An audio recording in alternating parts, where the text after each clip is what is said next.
Hi, my name is Lindsay, and today I'm going to show you how to participate in a virtual phone bank. The Buncombe County Democratic Party is going to be doing a lot of phone banking this year, leading up to the November 2020 election, and we need all hands on deck. So I'm going to show you exactly what that process looks like from beginning to end when you're a volunteer. All you'll need is your phone and your computer. We completely understand that not everybody is totally comfortable with phone banking. However, this year, phone banking is especially important because it's one of the few ways that we're going to be able to reach voters during the pandemic. So we're asking everyone to stretch their comfort zone just a little bit, try to make just 1 hour of phone calls a week, and it's going to make a huge difference.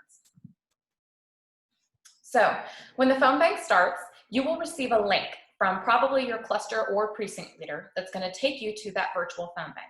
It will look something like this longer link here below. Save that link in a document or as a bookmark in your internet browser so that you can find it easily later on. Sometimes you might also just receive a code with some numbers and letters, and you can enter that code at openvpb.com. One important thing to keep in mind is that our phone banks for the county party are only accessible between 10 a.m. and 8 p.m. This is to make sure that we're not calling people too early in the morning or too late at night. So as long as you're calling within that time frame, you should be good to go. So when you click on the link, it's going to take you to a page that looks like this with a blue button that says Get Started. Go ahead and click on that button. That's going to take you to the sign-in page. If you've already done virtual phone banking, you already know your action ID, go ahead and just log in there. If you know you've done virtual phone banking, but it's been a while, click on Forgot Your Password, and it'll have you enter your email address and reset your password through your email. If you've never done virtual phone banking in the past, then you're going to want to click on Create an Action ID account. That's going to take you to this page. This is to create your account that you'll use anytime you do a virtual phone bank. You'll enter your email address, you'll create a password, you'll enter your first and last name, your phone number, and then finally you'll need to check this box indicating that you've read the privacy policy. Once you've done that, this button will show up and you can click Create Account. You will receive an email to your email address having you verify the email so that you can get started. But I already have an account, so I'm going to go back to login.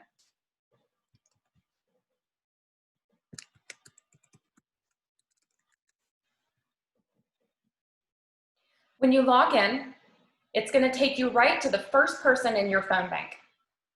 So you'll see the person's name, phone number, age, and gender, and then a couple other buttons that we'll talk about here in a minute. Over on the left-hand side, you'll also see some other basic information, like which congressional district they're in, what party they belong to, and then a couple other district information as well. I'm going to zoom in a little bit so you can see this better. All right, so when you get started, you're just going to call that phone number, and we'll talk in a minute about if you don't want to use your own phone number. And then there's a few options here. Before you call the number, we do recommend that you familiarize yourself with the script. Make sure that you know what you're going to talk about. Don't just start making the phone calls without looking at the script first. So let's take a look at the script. So you'll see that some phone banks do ask you to leave a voicemail message if the person doesn't pick up, and some phone banks don't want you to leave a message. It all depends on, you know, the content of the phone bank, who you're calling, all that stuff. So as you can see, for this phone bank, they do not want us to leave a voicemail message. That likely means that they're planning to call that person again in another round. So the blank will have a few scripts in the blanks in the beginning for you to insert your own name and the voter's name. And then there's going to be a few drop-down menus as well, which we'll take a look at. So there are, you know, the scripts, people work really hard on creating the scripts, so it's important to stick to as much of the script as possible. Of course, it's also important to make sure that you sound natural and conversational when you're talking to somebody. So don't feel like you have to stick to it word for word, but definitely make sure that you're including all the important information and mentioning the specific candidates or elected officials that the script wants you to mention.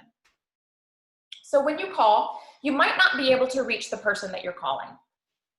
So as you can see, if you're not able to reach them for whatever reason, you'll click on this red button, I couldn't reach Robert.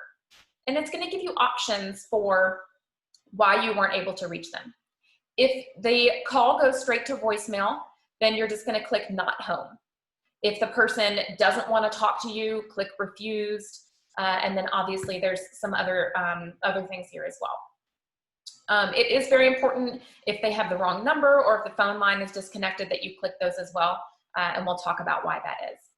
Finally, if the person wants you to call them back, if this is a bad time, but they do want to hear from you, they do want the information, go ahead and click call back. You do not have to be the volunteer that calls them back. That will just put them back into the phone bank so somebody else can call them when they're volunteering. If you were able to reach Robert, go ahead and go through the script, make sure that you mention as much information as possible, and then there's going to be some questions so that we can gather some data from the voter as well. You know, we're not just providing information, but we want to get some information from them as well in most of these scripts. So you'll see that here in the script, I'm asking, how likely is it that you're going to be voting in November? So depending on what Robert says, I'm going to click that he's likely going to be voting, he's not sure, or it's not likely that he's going to vote. And then I'm going to ask at this point whether he generally favors Democrats over Republicans and Libertarians. And there's also a few options here for how he responded. You can see if he responds that he favors Republicans or Libertarians, that's a good time to end the conversation. Thanks so much for talking with me. Have a good day. If he responds Democrats, then there is some more information that I can talk with him about. There's one more drop-down menu here. Do you think that you might request an absentee ballot? Yes, no, or maybe. There's a part in the bottom of the script where you can add notes. Maybe the voter had some questions. Maybe the voter wanted to give us their opinion on a mailer that they got in the mail for whatever reason. Any notes that you think might be important, you can add those to the script. If this is your last caller for the night, if you've been making calls for an hour and it's time to go have dinner, then you can click stop making calls. If you're ready to continue, once you've entered all that information, it's going to allow you to save and go to the next call. You have to enter answers in the drop-down menu before it will let you do that. And if for whatever reason you feel the need to skip this voter, maybe it's your partner and you know that you don't need to give them a call, you already know they're voting. Maybe it's your own phone number, so you're going to skip it because you don't need to do that.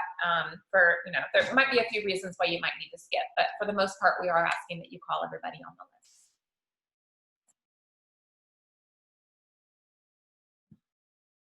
So when you're phone banking or before you start phone banking, there are some common questions that people have that we would like to address and make sure that, that you have the answers to. So first you might be thinking, I don't even like receiving phone calls from numbers that I don't recognize, so I'm not comfortable making those calls to other people. We do understand that phone banking isn't for everybody. But as I said before, this is going to be one of the few ways that we can actually reach people in 2020, since we're not going to be able to go door-to-door canvassing. In addition, you might be surprised at the number of pleasant conversations that you have with people, as well as, there might be some people that are really eager to talk. So we really ask that you just give it a try.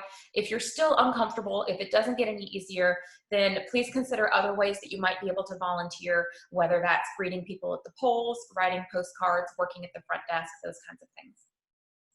Maybe you're noticing that most of your calls are going to voicemail and that you're not actually talking to a ton of people.